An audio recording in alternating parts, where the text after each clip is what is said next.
CCN news एक पाऊल महाराष्ट्रासाठी। अतिवृष्टीमुळे नद्या नाल्यांना आलेल्या महापुराने जळगाव जामोद आणि नांदुरा तालुक्यात गंभीर स्थिती निर्माण केली। पुरात 3 जण वाहून गेले असून एकाचा मृतदेह आढळला तर दोघांचा शोध सुरू आहे। पूरग्रस्त गावांमधील नागरिकांचे सुरक्षित स्थळी स्थलांतर करण्यात आले असून मदत आणि बचावकार्य युद्धपातळीवर सुरू आहे। बुलढाणा जिल्ह्यातील जळगाव जामोद तालुक्यात मागील 24 तासांपासून झालेल्या मुसळधार पावसाने अक्षरशः हाहाकार माजवला आहे।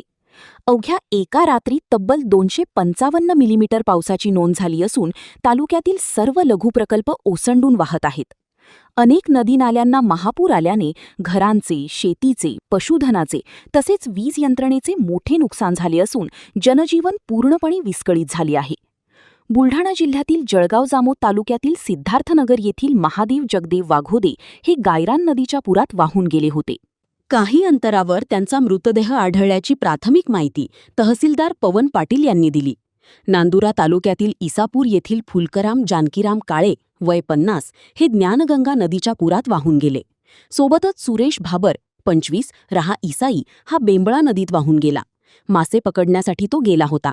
त्यांच्या शोधासाठी प्रशासनाने मोहीम हाती घेतली आहे। पुराचा धोका लक्षात घेऊन खेरडा बुद्रुक, खेरडा खुर्द, काजेगाव, मडाखेड आणि इलोरा येथील धोकादायक भागांत राहणाऱ्या काही कुटुंबांना सुरक्षित स्थळी हलविण्यात आले। खेडा, वडशिंगी, उटी परिसरातील अनेक पूल पाण्याखाली गेले होते। दरम्यान आमदार डॉक्टर संजय कुटे, उपविभागीय अधिकारी शैलेश काळे आणि उपविभागीय पोलीस अधिकारी सोहन माचरे यांनी पूरग्रस्त भागाची पाहणी केली। तहसीलदार पवन पाटील यांच्या नेतृत्वाखाली 4 नियंत्रण अधिकारी आणि 16 महसूल कर्मचाऱ्यांची पथके नियुक्त करण्यात आली आहेत। पूर्णा नदीवरील जिगाव प्रकल्पात अडविलेले पाणी नदीपात्रात सोडल्याने काही नद्यांवरील पाण्याचा ताण कमी होण्यास मदत झाली। जळगाव जामोद तालुक्यात काल रात्रीपासून मोठ्या प्रमाणावर मुसळधार पाऊस सुरू असून सर्व नागरिकांना मी आवाहन करतो की नदीकाठचे जे गावं आहेत, जसे की आपला हा खेरडा गाव, जामोदमधला नेहालवाडी भाग झाला, तिकडे सुनगावमधला भाग झाला, तिकडे मडाखेड, वडशिंगी त्या भागातही मोठ्या प्रमाणावर पाऊस झालेला असून नदीकाठचे जे घरं आहेत त्यांना तात्काळ सुरक्षित स्थळी हलवण्याची आपण व्यवस्था करत आहोत।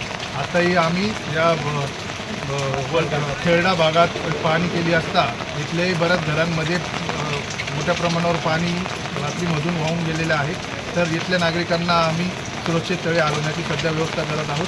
मी सर्व नागरिकांना आवाहन करतो की आपल्या तालुक्यात आजसुद्धा पावसाचे प्रमाण सांगितलेलं आहे, तेव्हा सर्वांनी सुरक्षित स्थळी राहून आपल्या स्वतःची काळजी घ्यावी आणि आपल्या कुटुंबाची आणि आपल्या स्वतःची दक्षता घ्यावी।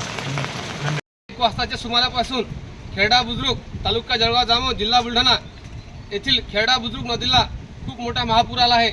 या महापुरामध्ये खेरडा बुद्रुक नदीकाठच्या लोकांना प्रशासनाने रात्री सतर्कतेचा इशारा दिला होता, परंतु रात्री 1 वाजतापासून मोठा पूर आल्यामुळे आमच्या घरदारामध्ये खूप पाणी आले आहे। तरी शासनास आमची सर्व नदीकाठील लोकांची व गावकऱ्यांची विनंती आहे की शासनाने खेरडा बुद्रुक नदीकाठील जे भिंत आहे ते त्वरित मंजूर करून काम सुरू करून देण्यात यावे। तसेच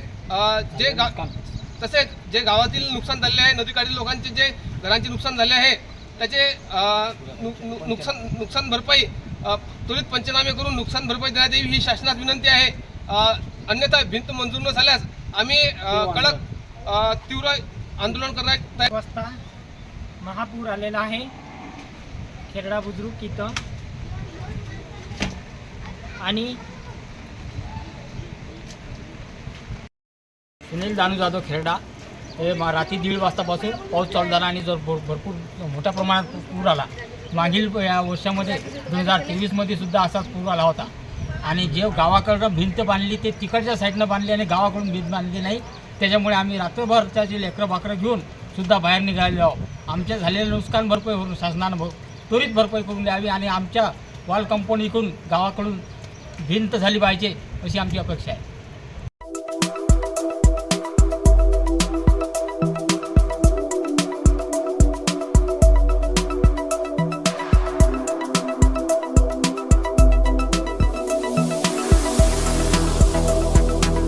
तसंच आपल्या भागातील महत्त्वाच्या बातम्या पाहण्यासाठी CCN न्यूज डेस्क चॅनलला सबस्क्राइब करा आणि बेल आयकॉन प्रेस करा।